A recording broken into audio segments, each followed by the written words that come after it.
आपको पता है उनका मेडिकल होता है तो उसमें सब चीज़ होता है, तो मेडिकल जांच में सारी चीज़ करवाते हैं। हाँ होता है, तो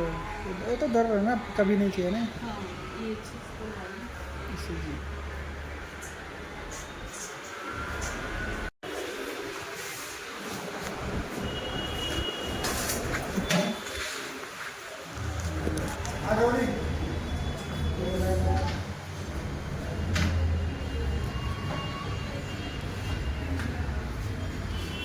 आप ही पूछो।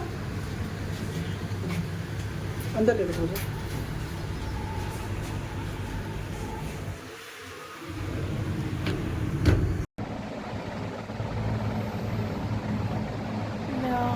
मजादोन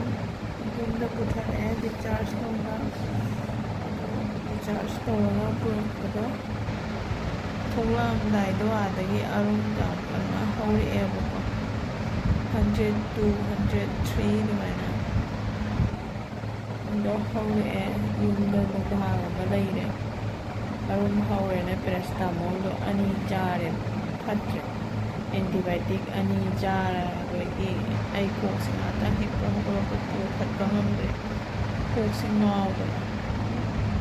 ꯅꯨꯡꯗꯥꯡ ꯑꯃ ꯌꯨꯝꯗ ꯂꯩꯔꯦ ꯃꯁꯥꯁꯦ ꯆꯤꯛꯄꯗ ꯂꯦꯡꯕ ꯉꯝꯗ꯭ꯔꯦ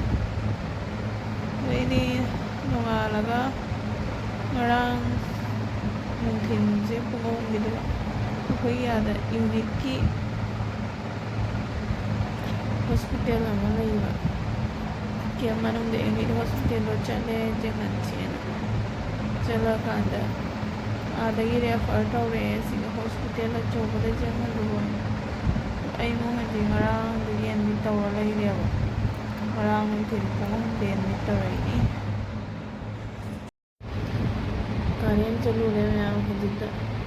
ꯑꯗꯨ ꯃꯌꯥꯝ ꯌꯦꯡꯉꯨ ꯁꯤꯁꯦ ꯃꯃꯤꯠꯀꯁꯦ ꯂꯣꯏ ꯄꯣꯝꯈꯠꯇꯅ ꯑꯩꯁꯤꯗ ꯆꯥꯛꯁꯨ ꯑꯥꯗ ꯃꯆꯥꯇꯣꯟꯒꯤ ꯃꯁꯥ ꯉꯝꯗꯗꯅ ꯂꯩꯕꯅꯤꯅ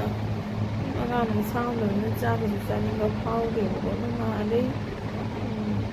ꯇꯥꯡ 3ꯗꯒꯤ ꯑꯦꯗꯃꯤꯠ ꯇꯧꯔ ꯂꯩꯔꯛꯏꯅꯦ ꯑꯗꯨꯗꯨꯅ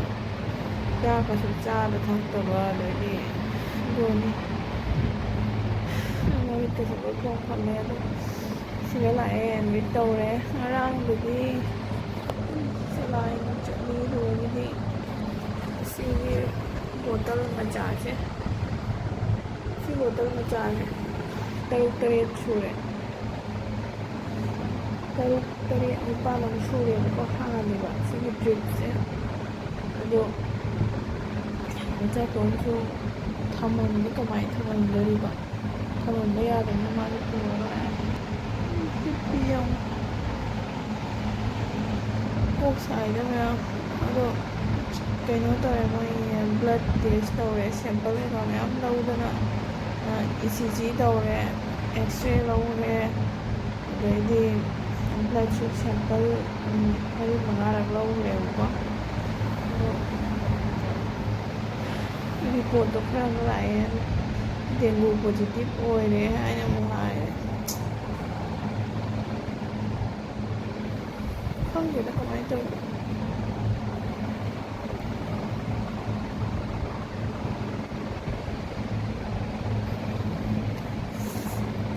ꯃꯃꯥꯏꯒꯗꯤ ꯂꯣꯏ ꯄꯣꯝꯈꯠꯂꯦ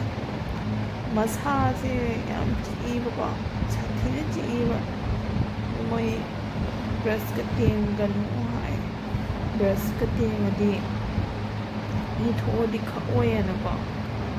ꯑꯩ ꯑꯥꯗ ꯍꯣꯁꯄꯤꯇꯥꯜꯗ ꯂꯩꯕꯗꯨꯒ ꯀꯥꯡꯗꯣ ꯀꯃꯥꯏꯅ ꯆꯤꯛꯈ꯭ꯔꯤꯅꯣ ꯈꯪꯗꯦ ꯑꯥꯗ ꯍꯣꯁꯄꯤꯇꯥꯜꯗꯗꯤ ꯗꯦꯡꯒꯨ ꯑꯣꯏꯕ ꯑꯉꯥꯡꯁꯤꯡ ꯃꯌꯥꯝ ꯌꯥꯎꯏꯅꯀꯣ ꯑꯗꯨꯅ ꯍꯣꯁꯄꯤꯇꯥꯜꯗꯒꯤ ꯍꯦꯛ ꯍꯜꯂꯒꯦ ꯍꯥꯏꯅ ꯇꯧꯕꯗꯨꯒ ꯅꯨꯡꯊꯤꯜ ꯑꯗꯨꯋꯥꯏꯗꯒꯤꯅꯦꯕ ꯑꯔꯨꯝꯁꯦ ꯀꯟꯅ ꯍꯧꯔꯤꯁꯦ ꯑꯥꯗ ꯑꯗꯩ ꯌꯨꯝꯗ ꯍꯜꯂꯛꯑꯒ ꯂꯩꯔꯒ ꯅꯣꯡꯉꯥꯜꯂꯒ ꯆꯠꯂꯤꯅꯦ ꯑꯩꯈꯣই ꯌꯨꯅꯤꯠꯀꯤ ꯍꯣꯁꯄꯤꯇꯥꯜꯗꯨꯒ ꯑꯗꯨꯒ ꯁꯤꯒ ꯊꯥꯔꯛꯏꯅꯤ ꯑꯗꯣ ꯉꯁꯤ ꯑꯌꯨꯛꯁꯦ ꯔꯤꯄꯣꯔꯠꯇ ꯄꯣꯖꯤꯇꯤꯚ ꯑꯣꯏꯔꯦ ꯍꯥꯏꯅ ꯍꯥꯏꯁꯦ ꯈꯪꯗꯦꯗ ꯃꯌꯥꯝ ꯌꯨꯝꯗꯁꯨ ꯑꯉꯥꯡ ꯑꯃ ꯂꯩꯗꯣ ꯑꯩ ꯂꯩꯇꯦꯅ ꯆꯥꯛ ꯆꯥꯗꯦ